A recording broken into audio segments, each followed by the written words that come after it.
The Little Swan and the Logical Cat. There was a time when the huge banyan tree on the lake was like a multi-story building for swans, ganders, and storks. It had several tiers of branches and each tier had a number of nests. But a storm struck the region. The tree was badly hit. Most of its branches were gone. Their nests destroyed, the birds flew away in search of safer trees in the nearby jungle. Some of the birds even lost their lives. A young swan who had not yet learned to fly felt quite miserable. Although its nest had not been dislodged, there was no news of its mother. Obviously, she has died. And imagine the misery when a tomcat found his way to the tree and saw it shivering in its nest. With a chuckle, the cat looked for a cozy place where to sit and enjoy a leisurely dinner. The little swan knew that it was no time to cry. Shout for help it could not, as there was nobody on or around the tree to come to its rescue. "I'm so glad you came," it muttered, suppressing a sob. "Glad? You think I am here to serve you, do you?" observed the cat with a sneer. "Not at all, I know that it is not for me to serve you, as your food." "Right. What then makes you glad?" demanded the cat, who belonged to the household of a famous lawyer. "Don't you see my condition? There is nobody to look after me. I was to die, if not tomorrow, the day after. Is an immediate death not preferable to a slow death by starvation?" "I understand," said the cat with a special nod.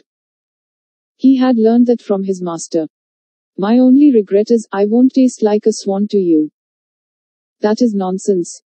There is no reason why a swan should not taste like a swan." The cat dismissed the little bird's misgiving, nodding sideways this time. "I'm sure, you are the most logical of all the cats. But, you see, no swan tastes better than a clod of wet earth when very young. But as one keeps eating the tender stems of the lotus, one grows sweeter like a butter cake." "I know," said the cat, whose master used the phrase quite often. "A day does not pass without our servants securing lotuses from the lake for our shrine. They throw away the stems.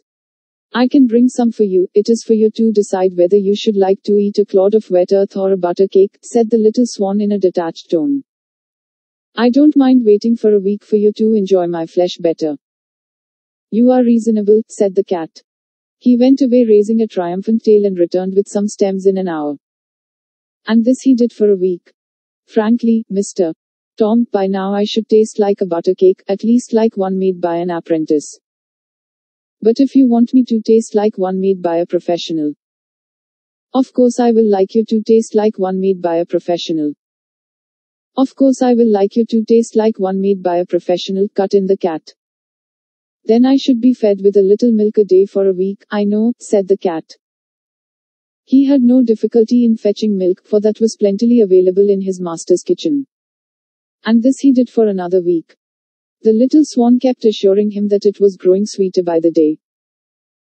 At the end of the period, the cat climbed the tree carrying neither lotus stems nor milk, for he intended to eat the swan that should taste like a butter cake baked by a professional.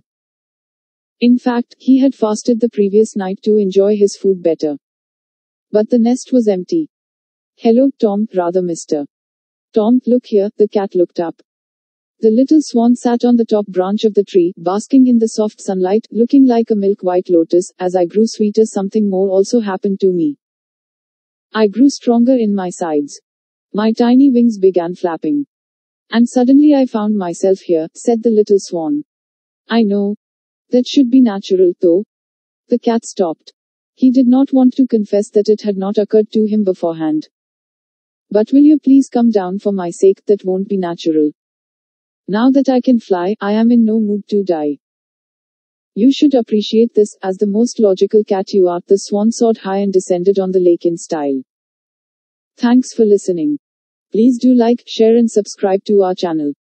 See you with another story.